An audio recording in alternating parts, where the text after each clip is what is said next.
La pregunta que nos acompaña hoy y esta semana ¿es Jesús verdaderamente Dios? Vamos a la palabra en Juan 1:1, donde dice, en el principio, antes de la creación del mundo, ya existía la palabra. Y la palabra estaba con Dios y la palabra era Dios. Ahora bien, ¿qué nos está hablando el texto de quién es la palabra? En el versículo 14 dice lo siguiente: y la palabra se hizo hombre y vivió entre nosotros, lleno de generoso amor y de verdad. Vimos su esplendor, ese esplendor que pertenece al único Hijo, al Hijo del Padre. Quiere decir que Jesús existió y ha existido desde siempre como único Hijo del Padre. Pero, ¿realmente es Dios? ¿Realmente fue hombre? La primera pregunta entonces para determinar este gran interrogante es: ¿Jesús fue Dios? ¿Es Dios? Vamos a mirar 4 elementos importantes. El primero es: Jesús dijo ser Dios. En Juan 8, el verso 58, nos dice lo siguiente: Jesús les dijo, le digo la verdad, antes que Abraham naciera, yo soy el que soy.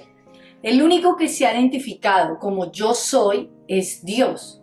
Luego entonces, al Jesús decir estas palabras, antes de Abraham, yo soy el que soy, nos está dando alusión de que Él es una divinidad, de que Él es Dios. Juan 10:30 también nos dice, el Padre y yo somos uno. Son uno solo, el Padre y Jesús. Son Dios. Pero no solo Jesús lo dijo. Segundo elemento, otras personas lo dijeron.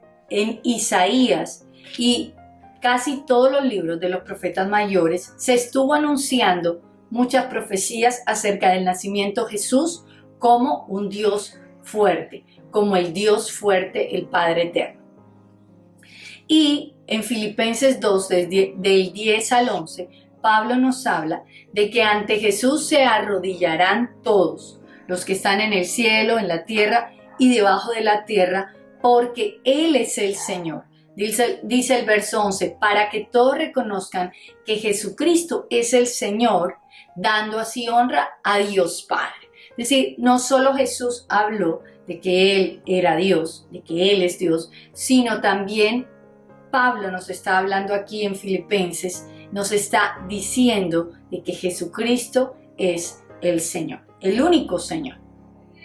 De igual modo, en Colosenses 2:9 nos dice la palabra, todo lo que Dios es, habita corporalmente en Cristo, incluso en su vida en la tierra. Quiere decir que la visión y la imagen corporal de Dios es Jesucristo. Mira, te repito el versículo, todo lo que Dios es, habita corporalmente en Cristo, incluso cuando estuvo aquí en la tierra.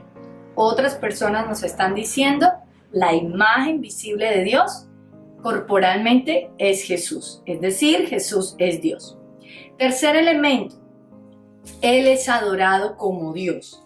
Mateo 8:2 nos habla que un leproso cuando fue sanado se arrodilló y lo adoró. Solamente adoramos a Dios. Y en este caso Jesús también fue adorado, ante el cual se arrodillaron muchas personas que fueron sanadas.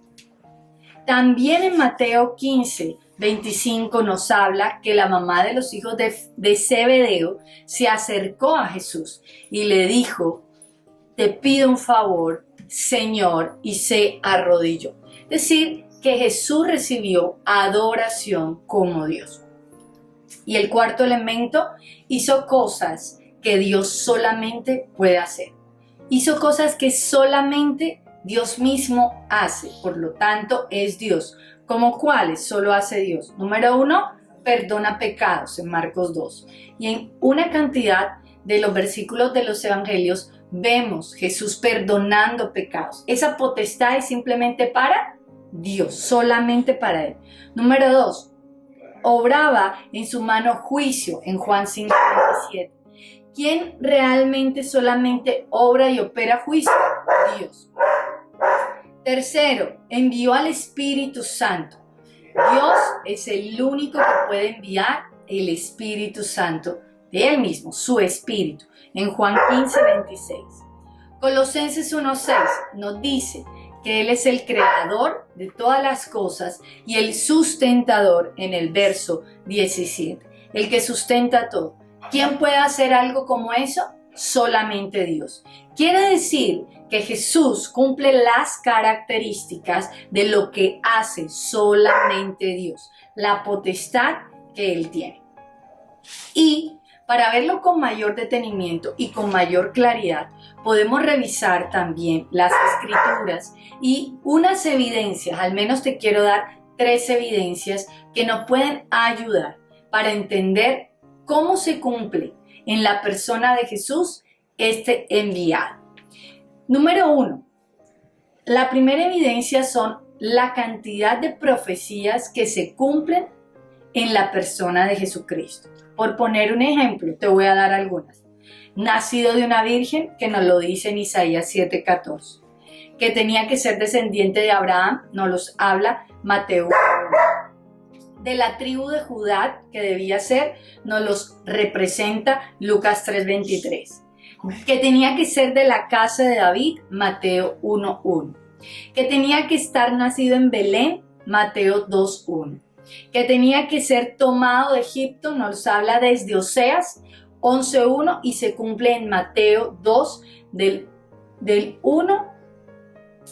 14 al 15. La matanza de los infantes por parte de Herodes fue hablada en Jeremías 31 y se cumple en Mateo 2. Pero estos representan solamente 8 profecías de las 19 que hay escritas de la vida de Jesús en el Nuevo Testamento y en el Antiguo Testamento, y cumplidas en el Nuevo Testamento. Hasta las últimas que se levantaría de los muertos, que está desde Salmos 16 y se cumple en Marcos 16.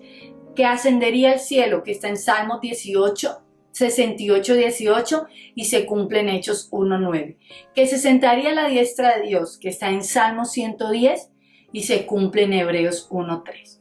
¿Qué nos dice la ciencia?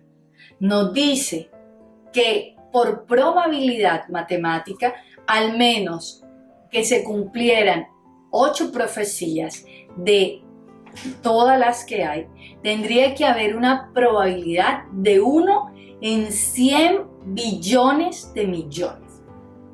Pero esto rompe realmente nuestros esquemas y nuestra mente, porque de las 19 profecías que hay, de las cuales se desprenden, escúchame bien, al menos 300 promesas de Jesús desde el Antiguo Testamento y su obra cumplida en el Nuevo Testamento, nos habla realmente que no es un evento de casualidad, sino de causalidad.